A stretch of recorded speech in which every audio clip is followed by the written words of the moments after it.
Welcome back to another episode on the Healthy Wisdom series with Dr. Jen Chen. Today, we're going to continue our mini-series on the self-mastery piece. And today's focus is going to be on self-discipline. So here's the thing, you guys. I wanted to start off with a quote by Da Vinci. And he said that one can have no smaller or greater mastery than the mastery of oneself. I mean, wow, that quote in itself got me thinking, what is it about, or what is it that we can learn from the world's most successful and the highest achievers in this world? And that is to say, the top 2% of this world. Well, here's the thing. By highest achievers or most successful, I don't just mean wealth and fame and fortune. I'm also including the happiest people, the most fulfilled. Those are just as important in the qualities of success as any of the other ones, right? So here's the thing. So what makes them be at the top of their game? Here's the thing. I thought about it. Well, you know what? They're not superhumans. But they're consistent. And honestly, they're not amazing all the time. But you know what? They're amazing when it counts. Here's the thing. Da Vinci, he did amazing things in his life, right? And I would consider him at the top 2%. I want us to also do equally as amazing in our lives. And so this episode is dedicated to getting us there, one step closer to becoming the master of oneself, as Da Vinci has said. So here are the 3 things that I think would get us closer to that step. And these are the 3 basics that I think we should start with.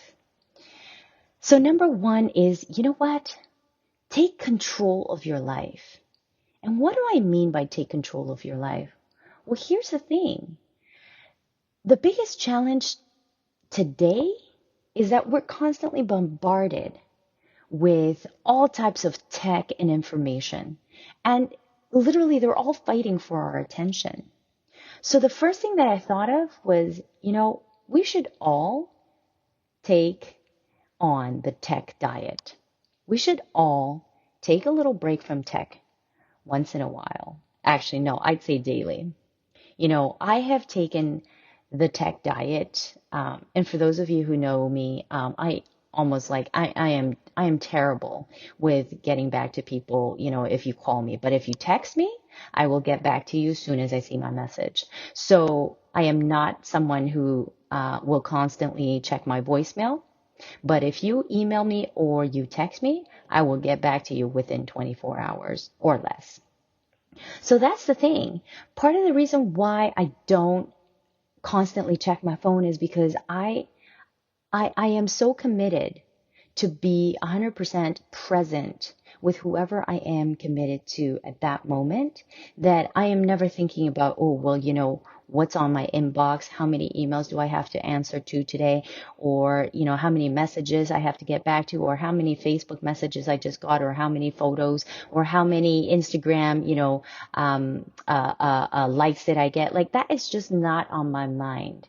And I would highly encourage you guys to also get in on this because taking the tech diet will literally liberate a lot more of your time and allow you to put your mind and your work into your priorities so that you're not distracted by these other, constant fighters of your attention. So here's the thing, we have to be willing to demand more of ourselves than we've ever demanded before. Because the biggest challenge also is that today, most of us are now working from home. And if you have a set up home office, who are you accountable to but yourself, literally? So you have to be accountable to you, and you have to be self-reliant in that case. And that's what I mean by, you have to demand more of yourself. Don't cheat yourself. Be accountable to you and be honest If you are literally, one of those people that, is constantly on your phones because, that bing, bing, bing kind of gets the adrenaline rushing in your body and you get kind of excited. You're like, ooh, ooh, ooh, who just texted me? Or, ooh, ooh, ooh, what's the next, Facebook update that, I just got? Well, you know what? Here's the thing. Try to be more present with who you are surrounded with and or whatever project you are working on. And when you have your break time or whatever, that's when you can reach for your phone and you can check it. This is one of the things that I kind of realized in our earlier days of co-sleeping with our kids.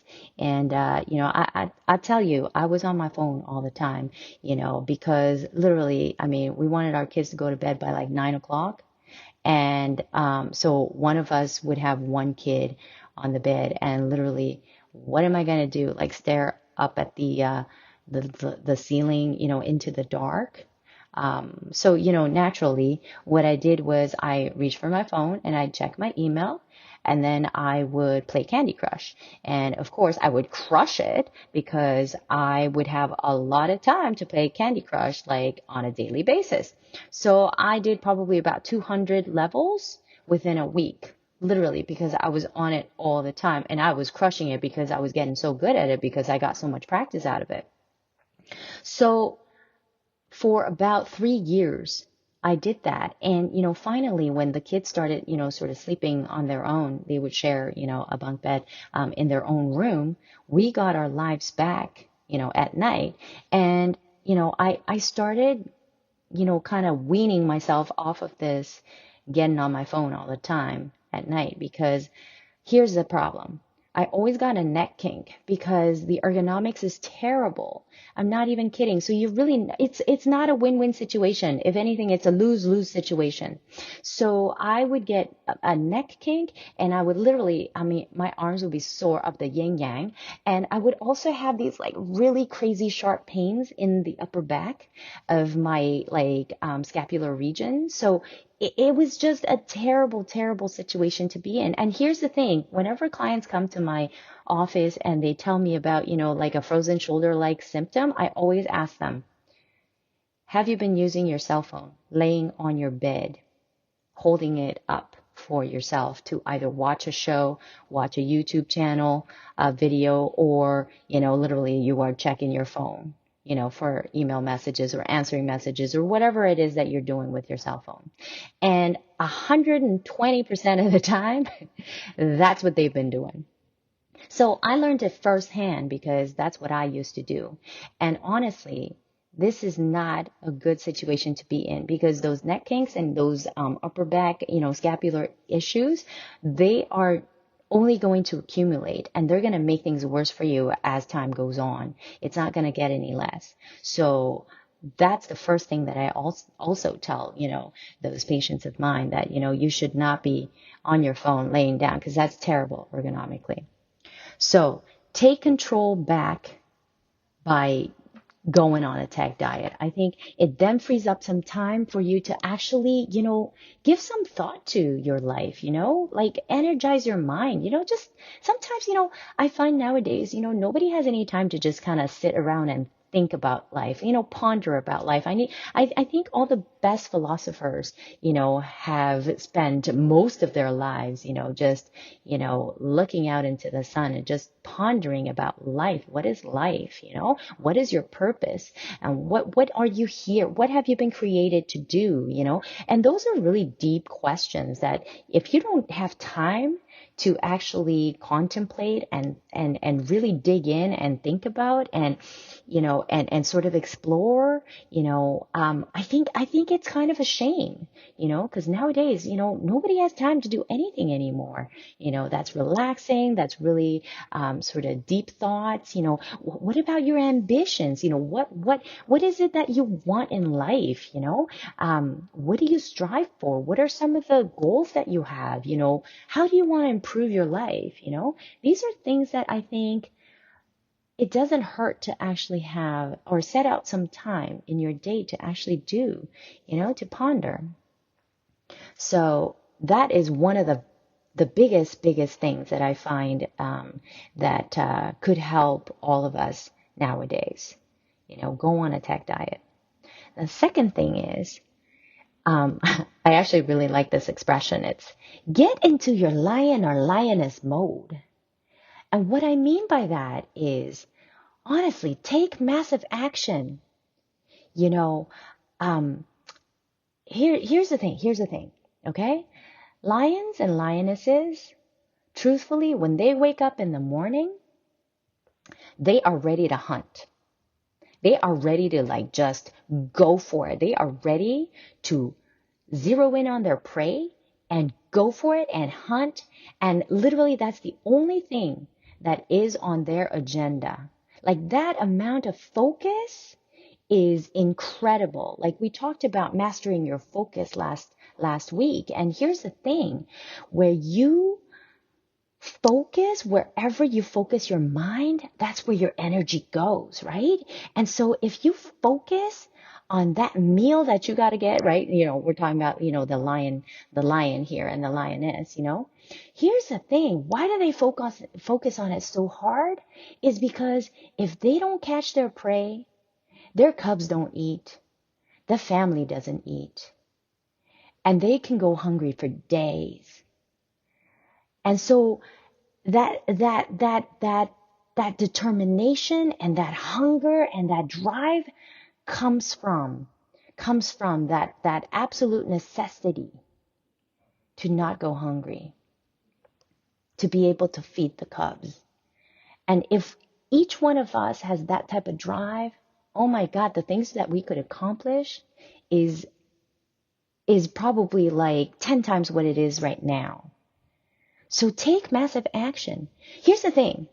All the knowledge that you gather, right? Because, here's the thing with us human beings, the one thing that we have over all the other mammals in this kingdom is that we have the mind, and we have the ability to learn and to process and to use our mind to be able to achieve certain things that, animals may not have the ability to do. And so we can gather knowledge, whether it's through books, the research, journals, different videos that are very knowledgeable, that are packed with information. I mean, here's the thing. All that is just knowledge and information if you don't do something with it, right? So to move your needle forward, for you to achieve your goals and make changes to better your lives or your current situation, you got to act on that knowledge. You got to apply that knowledge. You got to get ready to grind. And, last week we talked about grit. Well, grit is also about the grind, So here's a quote that I really love from Bruce Lee. Bruce Lee, man, he is like one of my idols. Bruce Lee said, knowledge is not enough. You've got to apply it. And willingness is not enough. You must do. So even Bruce Lee realized that just knowing is not enough. That just having that willingness to learn and to be better is not enough. Because ultimately you have to act. You have to take action. So here's the thing. You can also ask yourself, what is it that you got to do today so that you can strive for more and you can achieve and you can get better and stronger and you can contribute more to this society, to your family, to, whatever it is, Here's the thing. Another way to look at it is, the DNA to success. And I mean success as in like, not just fame and fortune. I mean success as in like, in your family. Like, if you are a mother, then be the best mother that you can be. If you're a father, then be the best father you can be. If you are a brother or sister, be the best brother or sister you can be. If you are a child, be the best child or a kid that, you can be to your parents and your grandparents, and if you're a business owner, well then, build the best business that you can for your community, and serve your clients and serve your patients. And, if you're a professional, be the best professional that you could be,